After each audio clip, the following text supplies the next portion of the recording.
14 सितंबर भाद्रपद अमावस्या पर चुपचाप थोड़े से काले तिल यहाँ डाल देना।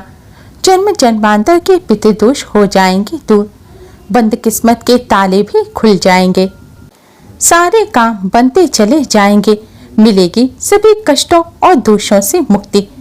दोस्तों, इस बार भाद्रपद अमावस्या 14 सितंबर दिन गुरुवार को है। हिंदू धर्म में भाद्रपद अमावस्या का विशेष महत्व है। इस दिन पितरों की आत्मा की शांति के लिए श्राद्ध तर्पण भी किया जाता है। भाद्रपद अमावस्या को पिठौरी अमावस्या कहा जाता है। इस दिन सुहागन महिलाएं अपनी संतान की लंबी आयु और घर परिवार की सुख समृद्धि के लिए मां दुर्गा का पूजन और व्रत करती हैं। इस बार भाद्रपद अमावस्या पर साध्य योग, बुद्धादित्य योग के साथ ही पूर्वा फाल्गुनी नक्षत्र रहेगा। साथ ही राजयोग भी बन रहा है। इन अद्भुत संयोग में भगवान लक्ष्मी नारायण का पूजन करने से समस्त मनोकामनाएं पूर्ण हो जाएंगी। भाद्रपद अमावस्या पर बन रहे इन अद्भुत संयोग पर काले तिल से जुड़ा ये आसान सा उपाय जरूर करें। लंबे समय से अटके कार्य भी पूरे होने लग जाएंगे।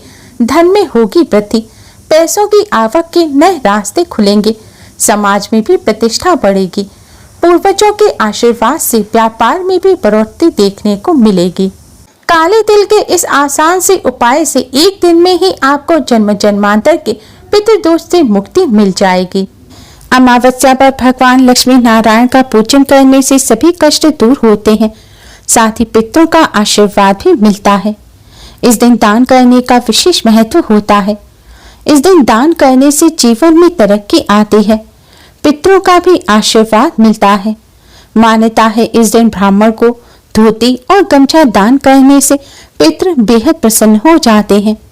साथ ही इस दिन ब्राह्मण को दान करने से व्यक्ति की नौकरी व्यापार में आ रही जो समस्या है उनसे भी छुटकारा मिल जाता है। इसके अलावा इस दिन चांदी की वस्तु का दान करना भी बहुत शुभ माना जाता है। ऐसा करने से जीवन में सुख समृद्धि का आशीर्वाद मिलता है। इस दिन दूध और चावल का दान अगर ब्राह्मण को किया जाए तो वंश में वृद्धि होती है। पितरों के नाम से काले तिल का दान करने से पितृदोष दूर हो जाता है। पितरों के नाम से कोई भी चीज दान करें उसमें काले तिल अवश्य ही डालें। ऐसा करने से वह पितरों को प्राप्त होती है। इस दिन काले तिल का विशेष महत्व होता है। इस अमावस्या पर पवित्र नदी में स्नान कर पितरों के नाम से दान देना श्राद्ध तर्पण पिंडदान करने का विधान है, लेकिन हर व्यक्ति के लिए यह संभव नहीं है। जो लोग अपने पितरों के नाम से श्राद्ध तर्पण पिंडदान नहीं कर सकते, उन्हें इस अमावस्या पर पितरों को जल अवश्य ही चढ़ाना चाहिए। शास्त्रों में पितरों को जल चढ़ाने की एक ऐसी विधि बताई गई है जिस विधि से अगर पितरों को जल अर्पित किया जाए तो इससे पितृ अति शीघ्र ही प्रसन्न हो जाते हैं। पितरों का आशीर्वाद प्राप्त होता है। पितरों के आशीर्वाद से फूटी किस्मत भी चमक जाती है, तरक्की के रास्ते खुल जाते हैं और पितृदोष दूर हो जाता है। साथ ही पितरों के भी कष्ट दूर होते हैं और पितरों को तृप्ति मिलती है। दोस्तों, पितरों को जल चढ़ाने के लिए आप सबसे पहले स्नान कर स्वच्छ वस्त्र धारण करें। अब आप एक लोटा लें और इस लोटे में शुद्ध जल भरें। इस जल में अब आप थोड़ा सा कच्चा दूध डाल दें। दोस्तों, दूध डालना है इसलिए आपको तांबे का लोटा नहीं लेना। मान्यता है कि तांबे के लोटे में डाला गया दूध जहर बन जाता है, इसलिए जब भी आप दूध चढ़ाएं, दूध डालें जल में, तो तांबे के लोटे का इस्तेमाल ना किया करें। तांबे के लोटे में दूध डालकर सिर्फ छठ पूजन पर ही चढ़ाया जाता है। अन्य पूजन में तांबे के लोटे में दूध डालकर पूजन नहीं किया जाता। अब दोस्तों, आपको जल के इस पात्र में अगर हो सके तो 2 पुष्प डाल दें और फिर दोस्तों आपको इस जल के पात्र में थोड़े से काले तिल डालने हैं। दोस्तों, तिल काला, भूरा और सफेद 3 रंग का होता है, लेकिन काला तिल पितरों के पूजन में इस्तेमाल किया जाता है। काला तिल भगवान विष्णु को भी अति प्रिय है। इसे देव अन्न कहते हैं और यह पितरों को भी प्रिय है। तिल से पितृ तृप्त हो जाते हैं। श्राद्ध कर्म के जिस भोजन में या फिर पूजन में तिल का इस्तेमाल नहीं किया जाता वह पितरों को प्राप्त नहीं हो पाता। पितरों को जो जल अर्पित किया जाता है उसमें भी तिल अवश्य ही डालना चाहिए, क्योंकि तिल जब आप डालेंगे तभी यह जल पितरों को प्राप्त होगा और तिल से ही पितृ तृप्त होते हैं। पितरों के नाम से जो भी भोजन भी निकाला जाता है उसमें भी तिल डाला जाता है। मान्यता है जिस जल भोजन में दान की चीजों में काले तिल नहीं डाले जाते वह दुष्ट आत्माएं ग्रहण कर लेती हैं और पितरों को प्राप्त नहीं होते।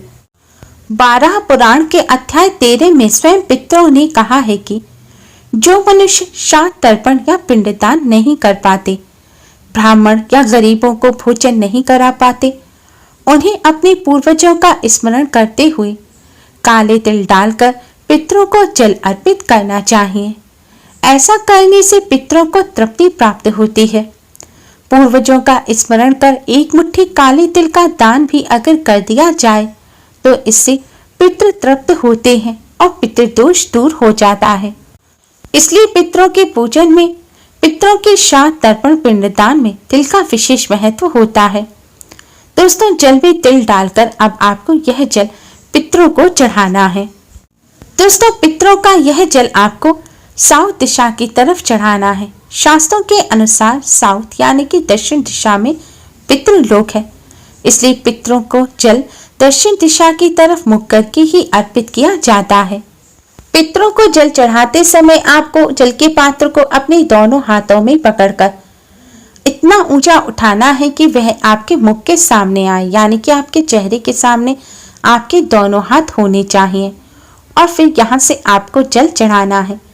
पितरों को जल चढ़ाते समय आपको पितरों के इस मंत्र ओम पितृ देवताय नमः मंत्र का जाप करना है। यह जल आपको एक ही बार में चढ़ाना है। जल चढ़ाने के पश्चात आप पितरों को प्रणाम कर इसी मंत्र का 11 बार जाप और करें। जल चढ़ाने के पश्चात आप भगवान विष्णु मां लक्ष्मी जी को प्रणाम कर पितरों को प्रणाम करें। जाने अनजाने में की गई सभी गलतियों की क्षमा मांगे।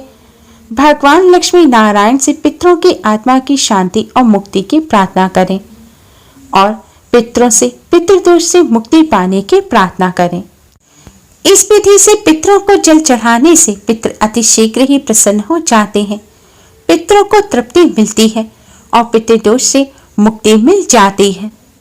दोस्तों, तिल के साथ ही पितरों की तृप्ति के लिए कुश का भी प्रयोग किया जाता है। कुश भी भगवान विष्णु के शरीर से निकली है और यह पितरों की तृप्ति के लिए बहुत आवश्यक मानी जाती है।